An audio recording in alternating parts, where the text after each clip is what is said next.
बिस्मिल्लाहिर्रहमानिर्रहीम। Returning to programming techniques. Last video में हमने MS Visio के बारे में डिस्कस किया था, उसके यूज़ के बारे में, क्योंकि जब सॉफ्टवेयर इंजीनियरिंग के कोर्स में डायग्राम्स वगैरह बनाई जाती हैं तो उसका थोड़ा कॉन्सेप्ट होना उसके यूज़ के बारे में ज़रूरी था। ज़्यादा डिटेल में हमने डिस्कस नहीं किया, बस बेसिक सा डिस्कस किया था। और जो ऑब्जेक्ट ओरिएंटेड प्रोग्रामिंग है उसमें भी क्लासेस वगैरह कॉन्सेप्ट होते हैं। क्लास डायग्राम होती है, उसके थ्रू वो भी बनाई जा सकती है। आप उसको विज़िट कर सकते हैं अगर आपको उसकी नीड हो। और if you understand this video, watch till end. If you understand this video, you can subscribe for the new upcoming videos. So today we are going to create a program to create a simple calculator. हम उस पर एक programme बनाएंगे। ये मैंने कुछ main program से start करते हैं। डिक्लेयर किए हुए हैं और प्रॉम्प्ट्स दिए हुए हैं, वो मैं आपको बता देता हूँ कि 3 वेरिएबल्स डिक्लेयर किए हैं फ्लोट के लिए, A, B एंड Z। ठीक है, ये A, B 2 नंबर हैं और Z रिज़ल्ट है। मैं रिज़ल्ट है तो मैं इसको R से कर देता हूँ ताकि आपको क्लियर हो, और इसको N1 और इसको N2, ताकि नंबर्स वेरिएबल्स, क्योंकि रीडर को अंडरस्टैंड करने के लिए ये भी ज़रूरी है कि अगर कोई आपका प्रोग्राम देखे तो उसको ईज़ प्रोवाइड। ये N1 और N2 ये 2 प्रॉम्प्ट हैं, और यूज़र 2 नंबर एंटर करेगा। और ये DMAS, any sign of DMAS, ये डिवीजन, मल्टीप्लिकेशन, एडिशन, सब्ट्रैक्शन का है। मैं यहाँ पर प्लस, माइनस, मल्टीप्लाई, डिवाइड। ठीक है, यहाँ पर मैं इस तरह से लिख देता हूँ। ये यूज़र ने एंटर कर दिया। अब यहाँ पर हम स्विच स्टेटमेंट को अप्लाई करते हैं, स्विच OP। ठीक है, यहाँ पर स्विच में क्या होते हैं, केसेस होते हैं। केस यहाँ पर सिंगल कोटेशंस, और OP में प्लस लिख दिया, and then Z equals A plus B। यहाँ पर C out, addition is Z,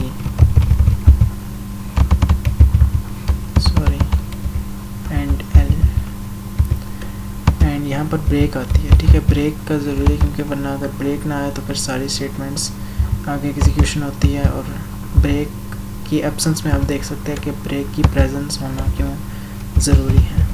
आप इसको प्रोग्राम देख लें, और एंड पर आप जब इसको रिमूव करेंगे खुद से तो आप देख सकेंगे डिफरेंस के ब्रेक होना क्यों ज़रूरी है। Z is equal to A minus B। कोई भी आपके माइंड में क्वेश्चन है तो आप उसका बेस्ट तरीका ये है कि आप खुद से भी ट्राई करें, फिर भी अगर कोई इशू आता है तो फिर आप या यहाँ पर कमेंट लीव कर दें, या आप अगर किसी और से अंडरस्टैंड कर सकते हैं, ये कोई टीचर वगैरह से, फिर उससे पूछें, क्योंकि खुद से जो प्रैक्टिस है वो बेस्ट होती है प्रोग्रामिंग में। यहाँ पर सब्ट्रैक्शन होगी, उसके बाद मल्टीप्लिकेशन, और यहाँ पर कॉलन आता है, सेमी कॉलन नहीं आता। Z इज़ इक्वल टू, एक मैं इशू कर रहा हूँ, यहाँ पर मैं Z का ही यूज़ कर रहा हूँ, आई एम सॉरी। मैं वेरिएबल्स को सही करता हूँ। Multiplication is R,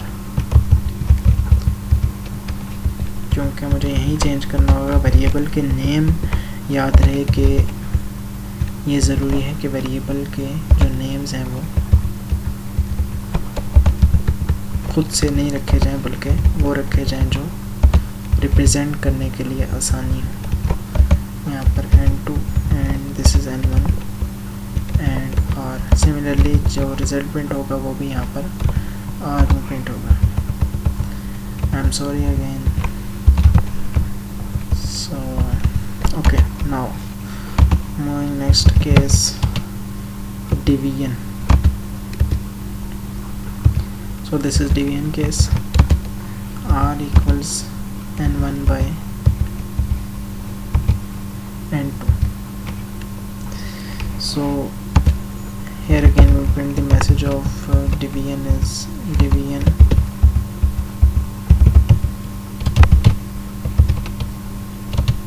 r, division is r, and यहाँ पर एंड l का यूज़ कर लिया जाए, और यहाँ पर भी and l, and break again, break को लगाना मत भूलिए।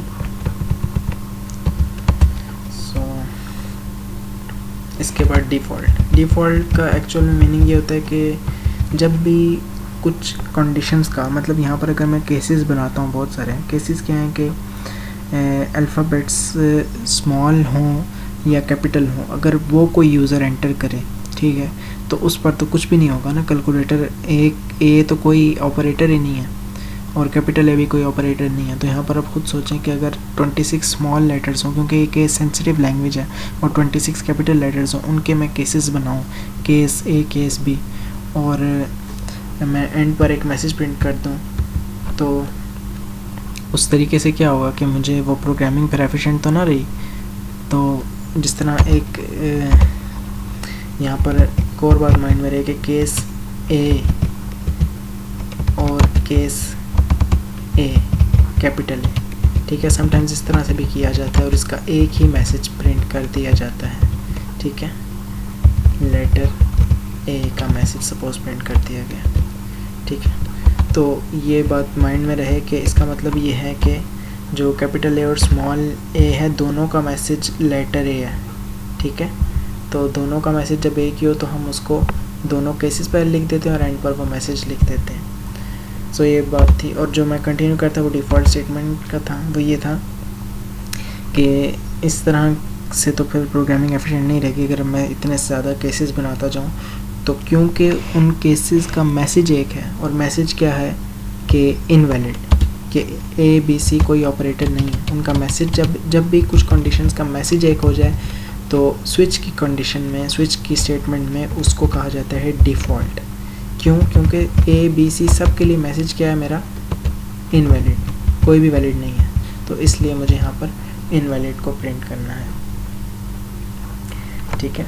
इसलिए डिफ़ॉल्ट का मतलब ये है कि जितने भी रिमेनिंग कंडीशंस हैं सब का मैसेज एक है, तो उसके लिए डिफ़ॉल्ट आ गई। सो यहाँ पर अब मैंने ब्रेक नहीं डाली। अब आप देखिएगा कि ब्रेक मैंने डिवीजन में नहीं डाली, बाकी में डाली है। सॉरी, यहाँ पर ओपी लिखा गया है, ये मास है। ओपी का भी यूज़ किया जा सकता है क्योंकि ओपी एज एन ऑपरेटर मैंने यूज़ किया था। So addition is R, and here also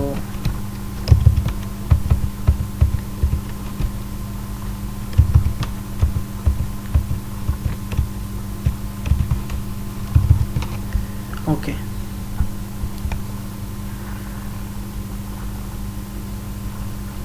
सो यहाँ पर फर्स्ट नंबर 4, नेक्स्ट नंबर 7।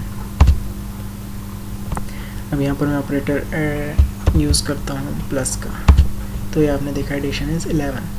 अब एडिशन तो 11 होगी, लेकिन मैंने डिवीजन में ब्रेक नहीं यूज़ किया, तो मैं उसका बता दूँ। यहाँ पर अब मैं फर्स्ट नंबर 10 एंटर करता हूँ, सेकंड नंबर 5।